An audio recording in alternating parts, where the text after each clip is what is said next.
Regardez Smart Tech avec les technologies Lenovo.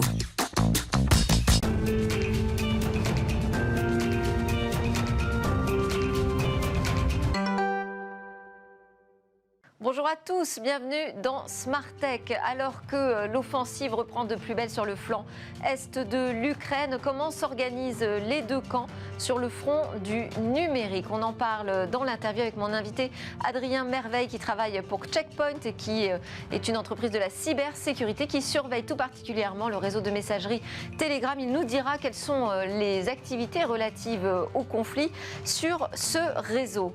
Et puis à la une de Smart Tech, on continuera de parler de l'Ukraine et de la Russie, mais là pour aborder la question des crypto-monnaies, on débattra ensemble de la place qu'elles ont prise au sein du conflit. Plus de 100 millions de dollars de dons ont été collectés via la blockchain. On parle de preuves que les cryptos peuvent sauver des vies. C'est surtout l'assurance qu'elles tiennent aujourd'hui une place majeure au sein des enjeux géopolitiques.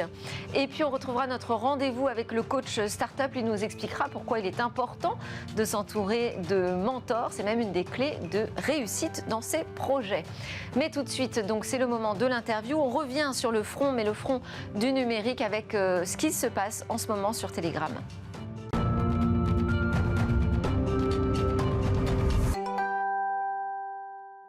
L'équipe de recherche de Checkpoint, un spécialiste de la cybersécurité dans le monde, surveille en ce moment les activités qui se déroulent sur la messagerie Telegram, messagerie sécurisée, toutes ces activités relatives au conflit entre la Russie et l'Ukraine. Observer ce qui s'y passe, c'est comme se rendre au front numérique de la guerre, affirme le spécialiste. Bonjour Adrien Merveille. Bonjour. Vous êtes un expert en cybersécurité chez Checkpoint France. Alors déjà, ma première question, c'est comment font les chercheurs de Checkpoint pour aller observer ce qui se passe sur cette messagerie qui est quand même courue justement parce qu'elle est confidentielle et que tout ce qui s'y partage, tout ce qui s'y passe est entièrement chiffré. Tout à fait. Je pense que la première question déjà qu'on peut se poser, c'est pourquoi Telegram est quelque chose de tant utilisé dans ce conflit, parce qu'on compare effectivement à un front numérique du Alors ça sera effectivement une question. Et moi déjà, c'est comment on fait pour aller observer l'activité sur une messagerie qui est ultra confidentielle, puisqu'elle est entièrement chiffrée. Tout à fait. Alors, il y a un certain nombre de groupes qui existent et on monitore ces groupes de par des mots-clés qui sont associés au conflit Ukraine, un peu comme des hashtags si vous voulez, et on va regarder l'activité qui sont proposées sur ces groupes au travers de recherches de mots comme ça, également à l'intérieur des groupes. Donc c'est de l'infiltration ? Tout à fait. Vous infiltrez des groupes qui sont publics, voilà, qui affichent avoir des activités liées au conflit entre la Russie et l'Ukraine. Exactement, qui sont des groupes de discussion, comme on pourrait avoir des groupes sur d'autres types de réseaux. Alors, il y en a énormément, et ce qui est notable, c'est qu'on a vu une augmentation de ce nombre par 6 dans les premiers jours du conflit. Et on trouve les deux camps, je le disais, tout à fait, avec plus ou moins d'importance d'un côté ou de l'autre. Alors, dans notre entourage, on voit beaucoup plus de pro-Ukraine que de pro-Russe, mais effectivement, il y a les deux camps qui se sont un petit peu organisés.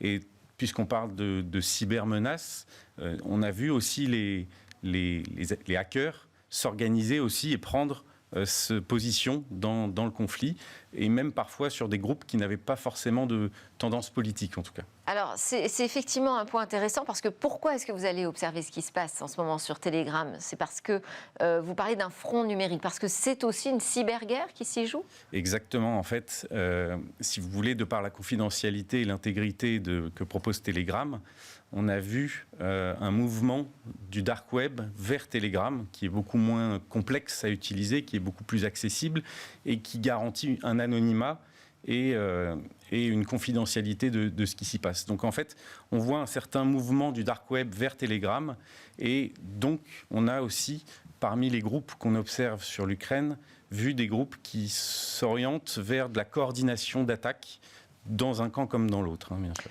Et si vous pouviez nous donner un aperçu de ce qui s'y déroule?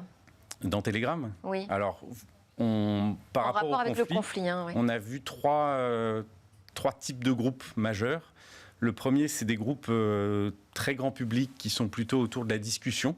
Le problème qu'on a autour de ces groupes, c'est qu'il y a de l'information qui transite et qui n'est pas forcément de l'information qui est vérifiée, qui est certifiée, et les sources sont parfois douteuses, on va dire. Le deuxième type de groupe, c'est ce que je vous disais. Donc ça, c'est de la désinformation avec des milliers de messages exactement, avec des nombres envoyés d'utilisateurs gigantesques. Ça, c'est aussi un des critères de Telegram, c'est que vous n'avez pas de limite dans le nombre de personnes pouvant appartenir à un groupe. Donc n'importe qui peut rejoindre un groupe public. Et on ne sait pas quel type d'information transite sur ce groupe. Donc, en fait, c'est devenu une alternative presque à Twitter. C'est un média, exactement. On peut comparer ça un petit peu à Twitter avec des groupes qu'on suit comme on s'abonne à quelqu'un et on reçoit les messages. Mais n'importe qui peut poster les messages dans un groupe. Deuxième type d'activité ? Le deuxième type d'activité, c'est ce que je vous disais, c'est tout ce qui va tourner autour de coordination d'attaques. Donc là, c'est plutôt des hackers, des passionnés d'informatique, des gens qui vont prendre parti dans des attaques qui sont synchronisées au travers de groupes Telegram. Donc on va retrouver des campagnes de phishing, on va retrouver la plus grosse partie de ce qu'on voit, c'est des attaques DDoS, qui sont des attaques qui vont utiliser beaucoup de machines pour attaquer un point qui va du coup s'écrouler et perdre son rôle. Et ça, ces attaques, donc c'est des attaques assez classiques dans le monde de la cybercriminalité. Mais là, ce sont des attaques vraiment qui visent des entreprises russes ou des entreprises ou des organisations ukrainiennes. Et qui sont coordonnées au travers de Telegram. Et ça, vous avez vu cette activité augmenter de manière significative ? Tout à fait.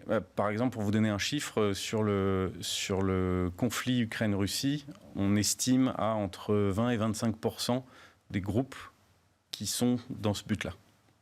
Est-ce qu'on sait qui sont les commanditaires ou qui on peut retrouver derrière ces groupes ? Alors, on ne peut pas savoir qui ils sont puisque Telegram garantit une certaine anonymisation, oui. Merci.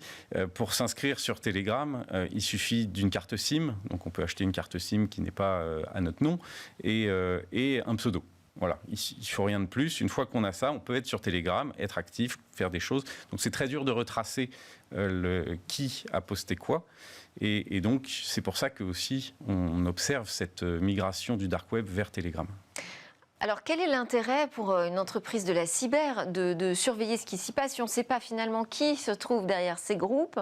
Quels sont vos moyens d'action ? Alors nous, notre rôle primaire, ça va être de protéger les clients qui achètent nos technologies pour se protéger. Donc on a des équipes chez nous, qui sont les équipes de Checkpoint Research, qui sont des ingénieurs R&D qui monitorent un petit peu cette activité, dans le but de trouver des choses qui vont nous amener à développer des protections. Donc par exemple, on sait qu'il y a beaucoup d'attaques qui sont coordonnées. Si on détecte des nouvelles signatures, des nouveaux types de choses malveillantes qui vont transiter, on va pouvoir nous créer les défenses pour protéger nos clients contre ce type d'attaque. Donc ça vous permet d'avoir un coup d'avance sur les risques, on va dire. Est-ce que ces attaques qui sont coordonnées via Telegram, donc un peu plus grand public, on va dire quand même que le dark web, vous l'avez même dit vous-même, c'est plus simple d'utilisation, est-ce qu'elles ont la même efficacité ? Alors oui, parce que c'est pas Est-ce qu'il faut se méfier la façon dont on l'organise, c'est l'arme fait qu'on va utiliser dans l'attaque qui va être dangereuse ou moins dangereuse. Et ça, malheureusement, on peut pas trop l'anticiper. Il y a des techniques d'attaque qui vont être utilisées dans Telegram qui ne sont pas forcément... On ne sait pas l'arme derrière qui est réellement utilisée. On parlait aussi de la confidentialité des utilisateurs de Telegram. Et Telegram, c'est une application d'origine russe. Oui. Est-ce que ça pose un problème de sécurité en soi pour les utilisateurs ? Étant donné le contexte. Étant donné le contexte, écoutez, la question peut se poser, vous avez raison. De mon point de vue, elle n'est pas forcément très pertinente. Effectivement, c'est une personne russe qui a créé le média qui permet de faire circuler les informations, mais les informations sont confidentielles et chiffrées. Donc même Telegram ne peut pas avoir accès à ces informations-là. Donc je ne pense pas. Si vous deviez donner des conseils quand même aux utilisateurs de Telegram aujourd'hui alors, le premier conseil... Si tout le monde n'a pas envie de participer à des cyberattaques. Non, bien sûr. Après, ce n'est pas parce que vous êtes inscrit sur Telegram que vous allez être une cible. Le premier conseil, c'est personnellement, c'est bien se poser la question de quelle est la source de ce qu'on lit. Est-ce que l'information est réelle ou est-ce qu'elle a pu être détournée ? Il y a aussi un usage de Telegram qui est l'appel aux dons. Parmi ces dons, on a des arnaques qui ne sont Ouais. pas forcément des vrais sites de dons pour la raison qu'elle appelle au don. Et donc, il faut bien faire attention à ce qu'on utilise comme moyen de paiement, et en particulier sur ce type de médias, on peut vite tomber dans de l'escroquerie. Alors ça, on va en reparler juste après votre interview, puisqu'on aura un talk sur les crypto-monnaies, le rôle qu'elles jouent justement dans les appels aux dons. Plus précisément, est-ce que vous travaillez avec les autorités en fonction de ce que vous surveillez? Vous êtes un peu spectateur de la naissance du cybercrime qui est lié au conflit. Avec qui est-ce que vous travaillez? Est-ce qu'il y a des opérations qui sont menées, des cyberattaques qui peuvent être même contrées? Alors, on les contre au travers de nos technologies. Comme je vous l'ai dit, nos clients Vous m'avez investissent. parlé de vos clients, mais Ouais. est-ce qu'il y a des collaborations avec les autorités Alors, ukrainiennes, russes, européennes? alors ça, je ne saurais pas vous répondre parce que c'est confidentiel et je n'ai pas l'information. Merci beaucoup Adrien Merveille, expert en cybersécurité pour Checkpoint France, pour nous avoir ouvert les yeux sur ce front numérique autour du conflit Russie-Ukraine. C'est l'heure de notre talk, on continue avec cette actualité, on va parler du recours aux crypto-monnaies. Les cryptos ont prouvé qu'elles sauvaient des vies grâce à leur facilité d'usage. C'est le tweet qu'a épinglé sur son fil le vice-ministre ukrainien chargé de la transformation numérique, Alex Borniakov. On va décrypter ensemble en plateau et avec un intervenant à distance ce rôle des crypto-monnaies, crypto-actifs dans le conflit qui oppose la Russie et l'Ukraine. Avec moi, donc, en plateau d'abord, Stanislas Barthélémy, consultant dans l'équipe blockchain, partenaire de KPMG qui regroupe des experts pluridisciplinaires, tous passionnés évidemment par les technologies de web décentralisées. À côté de vous, Stanislas Mako, qui est le fondateur président de CalArt, plateforme française qui veut lever les barrières techniques au développement des NFT, mais aussi aux transactions sur la blockchain. Et nous avons en visio connecté avec nous Charles Kremer, cofondateur de The Blockchain Group, directeur général aussi de sa filiale, la blockchain XDev. Bonjour à tous les trois. Blockchain Group, juste pour préciser, c'est une société, la seule d'ailleurs, cotée en France, spécialisée dans la technologie blockchain. Donc trois grands spécialistes. On va commencer d'abord avec le consultant KPMG, Stanislas Barthélémy. Ces monnaies numériques, elles se sont particulièrement illustrées dans les appels aux dons. On parle de plus de 100 millions de dollars qui auraient été collectés depuis le début du conflit en février. Pourquoi ce recours à la monnaie numérique pour l'appel aux dons ? Parce qu'en temps de conflit, en l'occurrence ce qui se passe aujourd'hui en Ukraine, c'est pas si évident que ça de faire des transferts transfrontaliers avec les systèmes bancaires traditionnels. Et donc on voit que les caractéristiques intrinsèques des cryptoactifs, c'est-à-dire assez liquides, de pouvoir assez aisément les transférer à moindre frais en passant les frontières, et que c'est ça dont il est question, ont été utilisés en l'occurrence par le gouvernement ukrainien, et de lever des fonds assez rapidement en faisant appel aux communautés crypto et aux entreprises du secteur. Parce qu'on dit toujours que la crypto-monnaie, c'est compliqué, que la blockchain, c'est complexe. Là, vous nous dites, finalement, ça a simplifié les collectes de dons. Tout à fait. Il a suffi d'un seul tweet de la part du ministre Fedorov avec les adresses, et puis la communauté crypto, les entreprises ont pu copier-coller cette adresse et envoyer de la crypto quand on en a.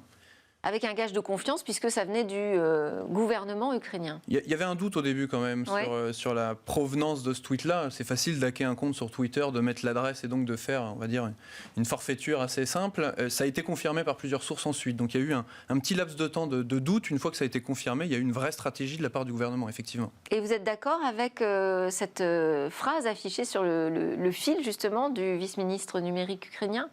Les cryptos ont prouvé qu'elles pouvaient sauver des vies, c'est fort.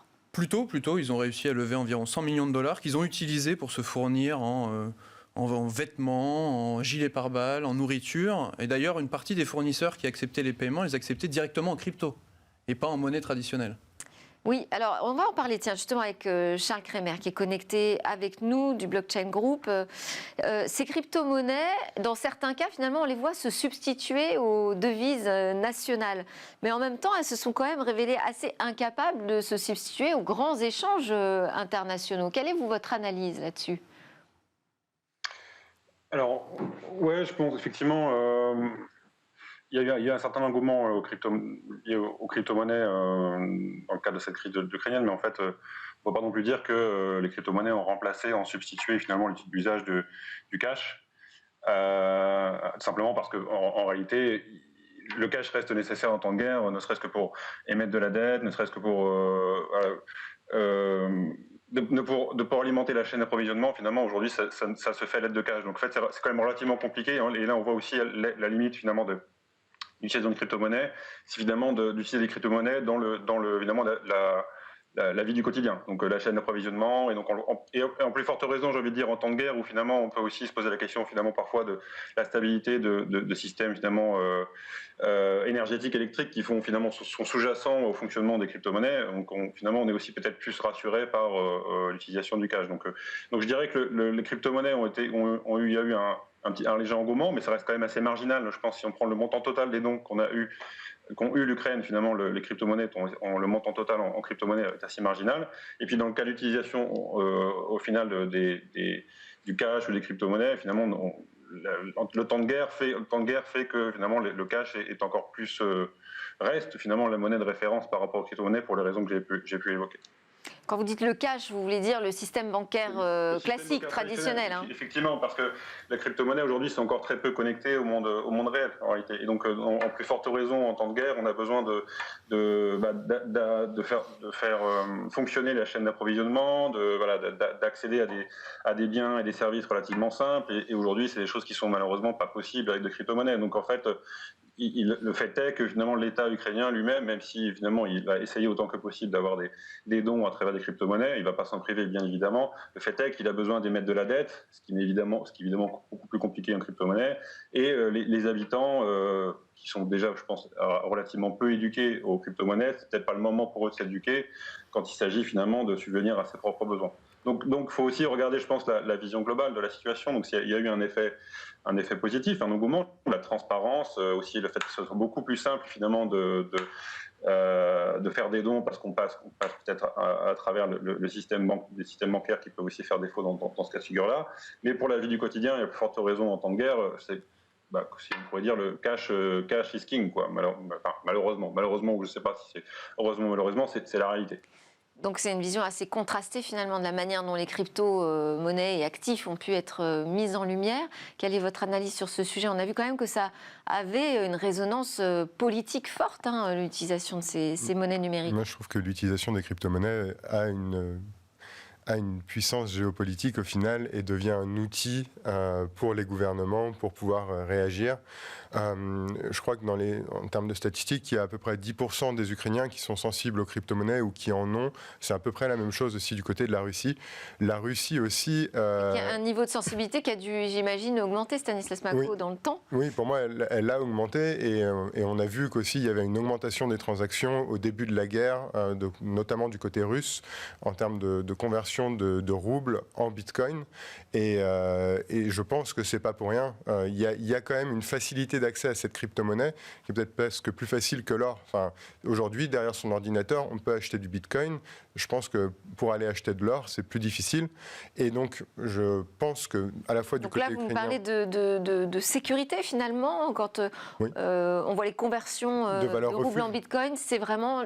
pour sécuriser ses économies. Oui, de valeur refuge, de capacité en fait à se dire pour des gens de classe moyenne, à partir du moment où ils ont accès à Internet, ils ont la capacité technique d'aller convertir leur rouble dans une autre monnaie qui est moins exposée que ce qu'on voit en temps de guerre. Après, il faut pouvoir s'en servir de cette crypto-monnaie au quotidien. Est-ce qu'en temps de conflit, c'est plus simple d'utiliser des crypto-monnaies que la monnaie nationale ? Faire des virements bancaires, c'est pas si simple que ça.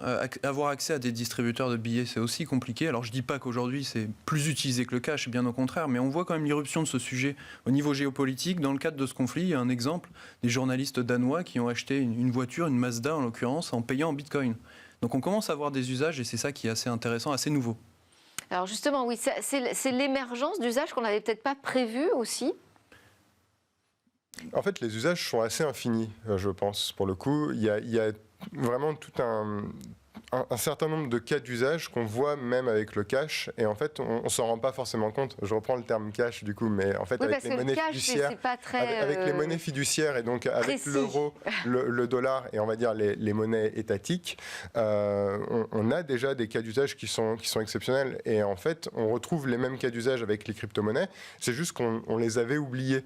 En fait, ils sont tellement ancrés dans notre certains usage ont pris, courant. d'autres pas. Quand je parlais des échanges, des grands échanges internationaux, la Russie n'a pas utilisé la crypto-monnaie pour cela. Non, mais ils ont indiqué avoir un intérêt pour utiliser le Bitcoin comme moyen de faire du paiement transfrontalier, notamment sur les livraisons énergétiques.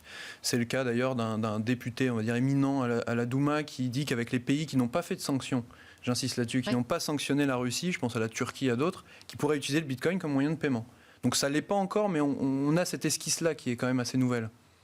Alors, on va parler justement, on va commencer à rentrer dans ces sanctions. On a les principales plateformes d'échange de crypto-monnaies qui ont plutôt suivi les recommandations internationales. Si je cite Coinbase ou Binance, ils ont accepté en fait d'appliquer les sanctions et je dirais de cibler en particulier certains oligarques russes en les excluant de ces plateformes. Comment est-ce que vous voyez-vous cela se traduire? Est-ce que ça a eu un impact sur les transactions en crypto-monnaie? Et quelles sont les conséquences pour les plateformes qui ne respectent pas ces sanctions? Est-ce qu'elles sont elles-mêmes pénalisées? Je vous pose la question, pardon, Charles Kremer. Ah pardon, excusez-moi. Alors, j'ai pas le sentiment qu'il y a eu effectivement un impact assez significatif sur les volumes des transactions et sur le montant des cours liés à ces interdictions. Je pense que ce que je voulais dire, c'est qu'on voit finalement, par rapport à ce que vous dites, c'est qu'on voit finalement il y a une certaine forme de recentralisation. C'est qu'en fait, on aurait pu dire finalement avec les crypto-monnaies, la blockchain, tous ces acteurs-là, les oligarques, finalement, ça aurait été un moyen pour eux d'échapper finalement à ces acteurs centralisés qui pourraient justement les bannir du système traditionnel. Et finalement, on retrouve cette forme de centralisation avec des plateformes d'exchange type Coinbase ou Binance qui finalement permettent à ces États finalement d'avoir une certaine forme de contrôle. Donc effectivement, ils vont s'exposer d'une manière ou d'une autre si elles ne respectent pas ces obligations, elles vont s'exposer, j'imagine, à des contrevenants. Donc, je pense que c'est ça qui est important, c'est que la blockchain reste complètement décentralisée, les crypto-monnaies, on peut tout à fait aussi se passer de plateformes centralisées comme celle dont on vient de parler, mais il n'en reste pas moins que c'est quand même celle qui aussi prévalent aujourd'hui, et voilà, elles ne permettent pas, elles n'ont pas permis, en l'occurrence, à ces oligarques d'échapper à ces... Est-ce qu'on est sûr de ça? Est-ce qu'on est capable de contrôler justement le respect des sanctions internationales auprès des plateformes d'échange en crypto-monnaie? Ce sont des entreprises qui ont pignon sur rue et qui ont parfois des licences pour proposer leurs services et qui sont sujettis à des obligations en matière de contrôle du client, know your customer, etc. Et donc il y a vraiment ce contrôle qui est fait en interne de respecter les listes de sanctions, notamment des États-Unis. On prenait l'exemple tout à l'heure de Coinbase. Coinbase utilise les listes des États-Unis. Les États-Unis, d'ailleurs, sur certains oligarques, avaient déjà flagué quelques adresses en crypto-monnaie. Ce qui fait que Coinbase ne permet pas les dépôts ou la création de comptes de ces personnes-là. Donc je suis assez en phase avec cette histoire de recentralisation. En réalité, c'est qu'il y a des nouveaux intermédiaires et ces intermédiaires étant régulés, ils doivent respecter les règles. Et finalement, ça fait rentrer tout ce monde de la blockchain, des crypto-monnaies, dans le rang du système bancaire classique, financier classique. Je pense que ça permet quand même aussi de faciliter les échanges transfrontaliers et on voit par exemple la Russie qui a été exclue du système SWIFT. Il est probable que le Bitcoin permette quand même de faire des échanges de manière plus simple qu'avec le système SWIFT, sans le système SWIFT. Donc vous voulez dire que ça n'a pas vocation à contourner les sanctions, mais dans la pratique, c'est tout à fait possible d'utiliser le Bitcoin pour contourner ces sanctions. Oui, d'autant plus qu'on n'est pas forcément, comme disait Charles, on n'est pas forcément obligé d'utiliser ces plateformes centralisées. Oui. Elles sont là et elles simplifient forcément les échanges. Elles permettent d'ailleurs de faire des échanges aussi en monnaie fiduciaire à côté et donc de pouvoir convertir par exemple en dollars et donc de pouvoir acheter du pétrole ou je ne sais quelle ressource, voire des armes. Mais elles ne sont pas obligatoires. Elles peuvent très bien ne pas être utilisées. On peut utiliser des plateformes qui sont plus petites, qui, elles, échapperaient peut-être au contrôle. Il faut savoir qu'en France... Après, le problème, c'est qu'on atteint aujourd'hui les limites technologiques, je dirais, avec le Bitcoin. Aujourd'hui, il n'est pas capable de se substituer complètement à un système monétaire classique. C'est plus une limite, on va dire, économique et sociale que technologique. Et ça commence à changer. La capacité de la vitesse des transactions, aujourd'hui, on n'est pas à l'équivalent de ce qui existe dans un système classique. Tout à fait d'accord, mais sur les paiements transfrontaliers, 2 à 3 jours pour faire un virement bancaire, c'est toujours plus, infiniment plus que Bitcoin avec 10, 20 ou 30 minutes.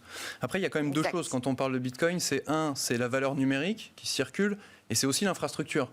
Et donc l'infrastructure, c'est ça qui est utilisé aujourd'hui, c'est une infrastructure de paiement. Vous voulez réagir là-dessus, sur le fait que ces crypto-monnaies permettent dans la pratique de contourner les sanctions, Charles Crémer? Alors, en théorie, elles permettent, mais comme on l'a dit, effectivement, aujourd'hui, la majeure partie des échanges, même en crypto-monnaie, reste, on va dire, gouvernée par des plateformes centralisées qui sont, comme le disait Stanislas, qui sont soumis à les mêmes règles, particulièrement ces sociétés qu'on pignon sur rue, comme ça a été dit, aux mêmes règles que les autres. Donc, effectivement, elles le permettent en théorie, sauf qu'en réalité, ça reste extrêmement difficile. Et finalement, on a pu voir qu'il y a un certain nombre d'oligarques qui ont pu utiliser finalement les crypto-monnaies pour détourner évidemment de ces interdictions dans le cadre de l'achat notamment de biens immobiliers à Dubaï. Donc on voit que là un certain nombre d'usages possibles, mais en fait ces usages possibles elles sont possibles dès lors que on a cette possibilité d'utiliser ces crypto-monnaies en dehors du système finalement du système de la blockchain, donc c'est-à-dire dans le monde physique, acheter des vrais biens. Et en fait, ça montre bien cette situation qu'on vit actuellement, la crise ukrainienne. Finalement, ça montre bien l'état des lieux d'où en est finalement où en sont les crypto-monnaies et la blockchain. Ça reste encore une majeure partie finalement des véhicules d'investissement, pas forcément de spéculation, mais des véhicules d'investissement, et pas forcément des véhicules encore aujourd'hui qui servent des cas d'usage, on va dire, du quotidien et utilisé par tout à chacun. Et je pense que ça montre bien ses forces, mais ses limites actuelles. Et alors, qu'en serait-il si on était face à un rouble numérique? Est-ce que la situation serait différente? Est-ce que la Russie pourrait gagner davantage d'autonomie par rapport au système financier mondial? Pas nécessairement, puisque si c'était une monnaie nationale numérique qui était installée. Une monnaie nationale numérique qui pourrait circuler sur blockchain si c'était permis. Ce qui n'est pas encore le cas aujourd'hui, c'est pas vraiment une monnaie internationale, le rouble. Mais ce qu'on constate quand même, et ce qui est intéressant, c'est qu'on peut déjà transférer des représentations des monnaies traditionnelles sur blockchain. Pour l'instant, on a eu un focus sur Bitcoin. En réalité, ça s'appelle des stablecoins, c'est-à-dire des dollars qui sont représentés sur blockchain, qui circulent sur blockchain et qu'on peut transférer. Donc il ne faut pas juste concentrer le débat sur Bitcoin comme monnaie efficace et non efficace ou qui n'est pas une monnaie, mais sur ces dollars qui peuvent circuler et a fortiori maintenant les euros qui commencent aussi à circuler là-dessus. Oui, c'est ça. Si on arrivait donc à cette situation avec un euro numérique, avec des monnaies transposées dans le système numérique, est-ce que ce serait plus compliqué d'appliquer des sanctions internationales ? Non, pas nécessairement, parce que la force, on va dire, des blockchains, Bitcoin, Ethereum, etc., c'est qu'il y a une forme de permanence des données, mais surtout de transparence. Et donc, on peut avoir de la donnée, on peut analyser ces flux, voir les adresses, et avec les acteurs centralisés qui, a fortiori, ont les identités des clients. Donc, on dépendrait à nouveau de forme de banque centrale sur la blockchain. Pas de banque centrale, ça dépend de la manière dont c'est fait. C'est-à-dire que soit on émet une nouvelle monnaie, ce serait l'euro numérique, au contour un peu étrange, on n'a pas beaucoup de détails là-dessus, ou alors les stablecoins qui circulent déjà, mais oui. Il y a un collatéral cash. 1 pour 1, c'est-à-dire que s'il y a un jeton qui représente l'euro qui circule sur cette infrastructure, il y a un euro qui est bloqué dans un compte bancaire. Donc il n'y a pas d'émission monétaire. C'est plus une forme de guichet, entre guillemets. On ne serait pas forcément dépendant d'une banque centrale ou d'une centralisation, mais plus d'un ensemble de guichets, comme le sont aujourd'hui les exchanges, comme ces plateformes centralisées dont on parle, comme Binance ou autres. C'est plutôt des lieux d'échange autour de la blockchain. La blockchain, elle, est complètement décentralisée et c'est plutôt les interactions avec la blockchain qui, eux, peuvent être centralisées.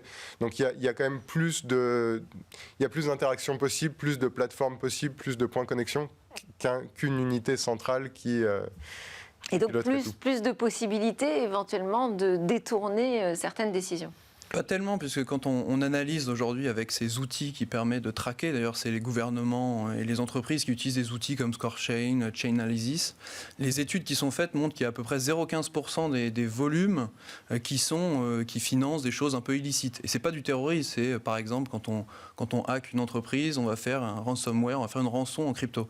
Donc aujourd'hui, théoriquement, pourquoi pas, mais il faut faire toujours la dichotomie avec la pratique. Aujourd'hui, on ne constate pas tellement d'utilisation, plus a fortiori que les monnaies traditionnelles. Alors, je voulais aussi revenir sur la question des dons. Donc, on a dit que les crypto-monnaies avaient été massivement utilisées à cette occasion pour les appels aux dons, en tout cas avec succès. Est-ce que le NFT, puisque vous êtes plutôt dans l'incitation à une nouvelle forme de transaction au travers de NFT, retrouver de la valeur avec le NFT, notamment dans l'art et demain, est-ce que vous imaginez que le NFT puisse devenir vraiment la monnaie d'échange centrale, je dirais, sur l'appel aux dons pour toutes les organisations, les ONG, en cas de crise? Alors, ce n'est pas forcément une unité d'échange, c'est plus un objet qu'on pourrait acheter pour lever des fonds. Là, par exemple, ce week-end, il y a eu 25 000 NFT qui ont été mis en vente pour lever des fonds au profit de l'Ukraine. Il y a eu des artistes aussi qui ont fait des œuvres et qui les ont mis en vente au profit de l'Ukraine. Et l'idée, c'est en fait que... Qu'est-ce que ça change? Ça change que ça crée une nouvelle forme d'actif qui peut être vendu, qui peut être aussi généré relativement facilement. Là, par exemple, les 25 000 NFT qui ont été mis en vente ce week-end sont les citoyens du monde. Et donc, c'est 25 000 personnages qui ont été générés aléatoirement. Donc, techniquement, artistiquement, ça n'a pas forcément pris énormément de temps à faire, parce que j'imagine que si on avait demandé à un artiste de créer 25 000 personnages, ça aurait été assez compliqué. Oui. Mais le but de cette cause fait qu'on peut se sentir, on peut vouloir acheter un NFT, même si cette représentation n'a pas été faite par un artiste. C'est un peu comme si on achetait le petit sticker de la Croix-Rouge quand on a le sticker qui est posé sur notre voiture à un feu rouge. Mais en fait, on peut acheter cette représentation qui est dématérialisée. Donc ça mobilise davantage? Ça mobilise potentiellement beaucoup plus de gens, parce que, pour reprendre l'exemple de la Croix-Rouge, quand ils doivent mobiliser leurs bénévoles pour aller faire des demandes de dons au feu rouge, quand ils organisent leur week-end de dons, je n'imagine pas la logistique de cette opération, mais elle doit être gigantesque. Et au final, les gens touchés ne sont que ceux qui s'arrêtent au feu rouge. L'avantage d'être sur Internet et d'être avec des NFT, c'est que potentiellement on touche tous les internautes, en tout cas tous ceux qui ont de la crypto-monnaie, ou si on passe sur CalArt, on peut fonctionner en euros ou en dollars. Donc on a une audience qui est beaucoup plus large, et en même temps on a aussi des potentiels de création qui sont tout aussi larges. Donc en fait on a vraiment toute une nouvelle zone qui s'ouvre. Alors, on avait en début d'émission une interview avec un expert cybersécurité de Checkpoint qui nous dit aussi autour de ce conflit, sur les appels aux dons, il y a beaucoup d'arnaques, il y a beaucoup de faux appels aux dons. Alors, comment est-ce qu'on peut s'assurer, vous qui êtes des spécialistes de la blockchain, comment est-ce qu'on peut s'assurer que ces dons iront bien aux personnes auxquelles on a décidé de donner? Charles Crémer. Alors, comment on crée la confiance? Il n'y a pas je pense, de recette miracle, c'est extrêmement compliqué. Je pense qu'il faut, effectivement, il y a des principes de base qu'il faut essayer de respecter. Pour essayer d'éviter des problèmes, il faut utiliser autant que possible les plateformes reconnues. Quand on parle de NFT, on peut penser à des plateformes comme OpenSea ou Rarible, effectivement, où eux-mêmes, finalement, qualifient les émetteurs de projets. Donc là, d'une certaine manière, on est quand même plutôt assuré d'éviter des arnaques, mais on peut aussi, comme ça a été dit effectivement précédemment sur Telegram, et dans le domaine des NFT ou du Web3, on utilise beaucoup Discord notamment, il y a des arnaques sur Discord, sur des choses qui sont aussi très, très difficilement décelables et qui finalement malheureusement surfent aussi sur des choses aussi graves que la crise ukrainienne. Donc voilà, j'ai envie de dire, les principes de base, respectons l'utilisation des plateformes qui permettent de qualifier et d'authentifier finalement la véracité et l'authenticité des projets d'édition des NFT. C'est comme ça qu'on va éviter. Trouver le bon tiers de confiance. Stanislas Mako, vous vouliez réagir? Exactement. Oui, et pour aller dans le même sens, on le voit par exemple au sujet de l'Ukraine. Stanislas, tu disais qu'au début, il y a eu quand même eu un temps où on s'est dit, mais est-ce que le compte Twitter ne s'était pas fait hacker? Parce que c'était vraiment le compte Twitter de l'Ukraine qui disait faites-moi des dons au travers de ces adresses. Et au début, il y a eu un temps de flottement et les informations ont été confirmées par différents membres du gouvernement ukrainien, comme quoi, oui, cette information était vraie. Et il y a toujours effectivement cette crainte de se dire, est-ce qu'on n'est pas en train de se faire arnaquer? C'est vrai, c'est un vrai point. Et comme on est dans un monde décentralisé, il n'y a pas de possibilité de retour en arrière. Là où dans un monde bancaire, on peut se dire, en fait, j'ai une certaine sécurité, ma banque est là, et même pour une carte bancaire, par exemple, on a des assurances. Dans le monde de la blockchain, non, il n'y a pas d'assurance. À partir du moment où quelque chose a été fait... Ce qui explique le succès de certaines grandes plateformes d'échange, parce que ça devient des nouveaux référents, en fait. Exactement, des intermédiaires de confiance. Merci beaucoup à tous les trois. Charles Kremer, merci d'avoir été connecté avec nous, cofondateur de The Blockchain Group, directeur général de The Blockchain XDev, Stanislas Barthélemy, consultant blockchain et cryptoactif chez Blockchain Partner by KPMG, et Stanislas Mako, fondateur et président de Carlat. On part en pause et juste après, on se retrouve pour les conseils du coach startup dans Smart Tech.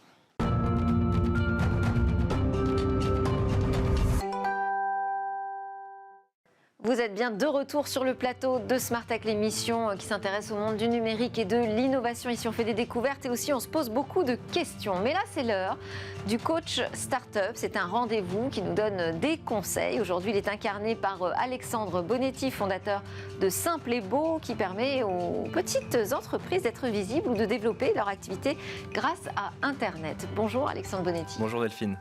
Alors, notre sujet du jour, c'est s'entourer de mentors. Vous allez nous expliquer pourquoi c'est une des clés pour réussir.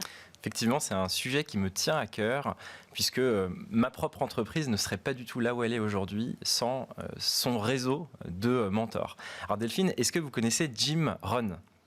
Alors, un petit peu de loin. Je connais une citation de lui, qu'il faut travailler plus dur sur soi que sur son job. Je vais vous en apprendre une deuxième. Et cette citation, c'est « Nous sommes la moyenne des personnes que nous fréquentons ».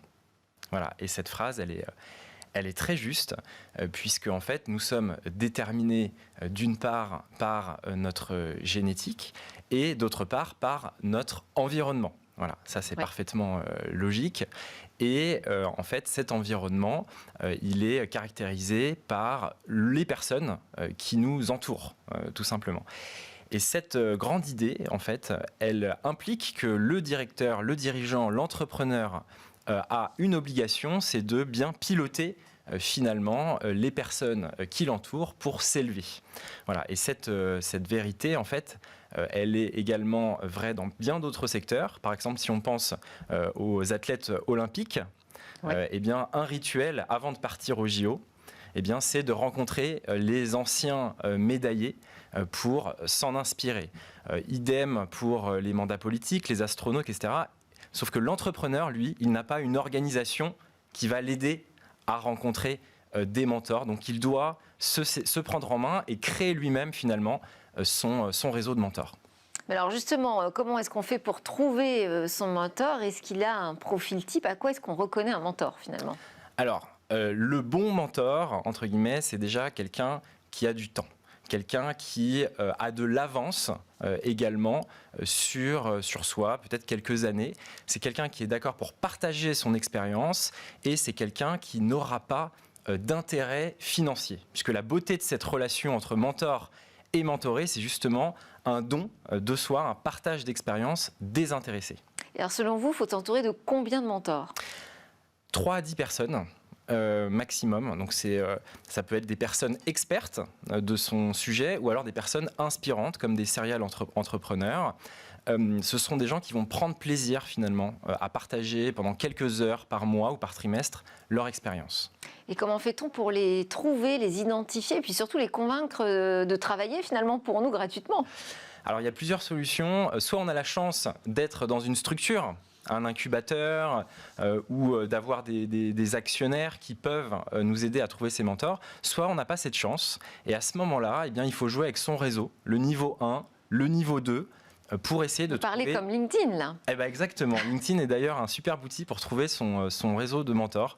Et si, comme moi au début, certains entrepreneurs n'ont ni incubateur ou ni structure d'accompagnement et pas énormément de réseau, eh bien, il existe des méthodes, je peux vous en parler, pour développer son réseau de mentors pertinent. Et puis c'est la question aussi qui est bien réussir sa sélection finalement. Comment est-ce qu'on choisit le bon mentor ou les bons mentors ? En 6 étapes, très simple. Premièrement, vous listez vos enjeux. Donc en fonction de votre projet, vous avez parfois des enjeux techniques. Par exemple, créer une application mobile. Vous pouvez avoir des enjeux commerciaux, je ne sais pas, vendre des abonnements, des enjeux marketing. Ça, c'est la première étape, vous listez vos enjeux. Deuxième étape, vous vous rendez sur LinkedIn et puis vous allez lister une centaine de personnes qui vous inspirent sur ces sujets, qui ont une expertise. Troisième étape, vous allez les contacter une par une, ces personnes, avec un message fortement personnalisé et bienveillant pour leur expliquer en toute transparence votre démarche et votre admiration pour leur parcours. Et vous allez leur proposer, quatrième étape, un déjeuner.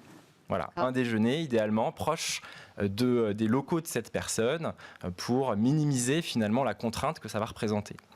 Cinquième étape, faire un email après ce déjeuner à son mentor pour lui expliquer finalement qu'est-ce que vous en avez retiré, quels bénéfices vous en tirez et quelle roadmap vous allez mettre en place pour appliquer ces conseils. Ah, donc on lui doit des comptes un peu finalement. En fait, on ne lui doit pas, mais le fait de le faire, en fait, ça donne du sens. Ça donne du sens à sa démarche à lui, qui consacre du temps, et vous partagez finalement votre enthousiasme. Et c'est ça aussi que les mentors viennent chercher. C'est pas de l'argent, c'est vraiment un retour d'énergie, en fait, en quelque sorte. Et dernière étape, c'est tout simplement refixer des rendez-vous, soit pour le mois suivant, soit pour le trimestre suivant, puisqu'il faut créer ce rituel de visite, de rendez-vous réguliers avec ses mentors. Et alors, je disais, comment on fait pour trouver vraiment sa bonne sélection finale? Vous dites 3 à 10 mentors, mais peut-être qu'on a un réseau qui va nous permettre d'en toucher 20. Et tout ça.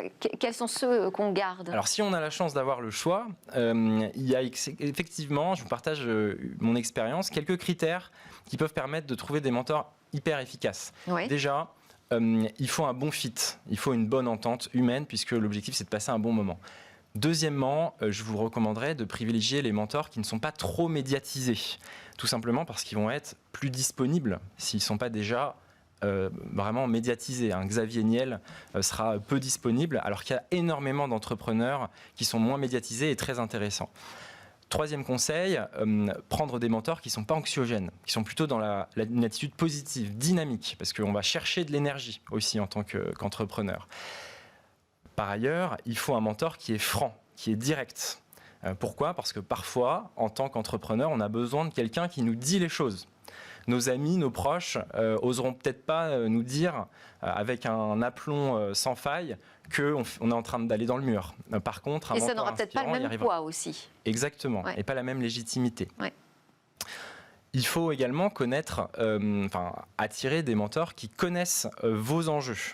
Donc vos enjeux techniques, vos enjeux de marché, quelqu'un qui a monté une entreprise, par exemple dans le même secteur ou sur le même marché, ça c'est extrêmement intéressant.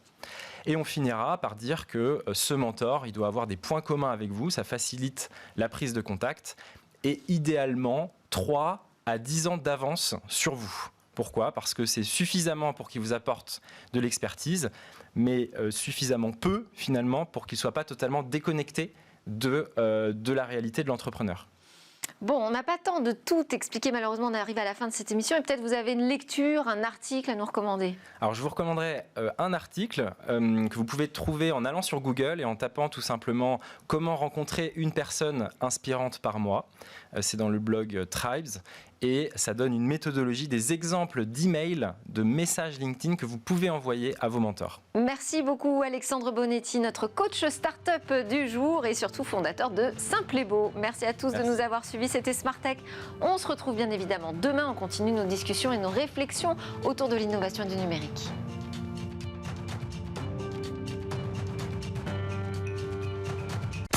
Vous avez regardé Smart Tech avec les technologies Lenovo.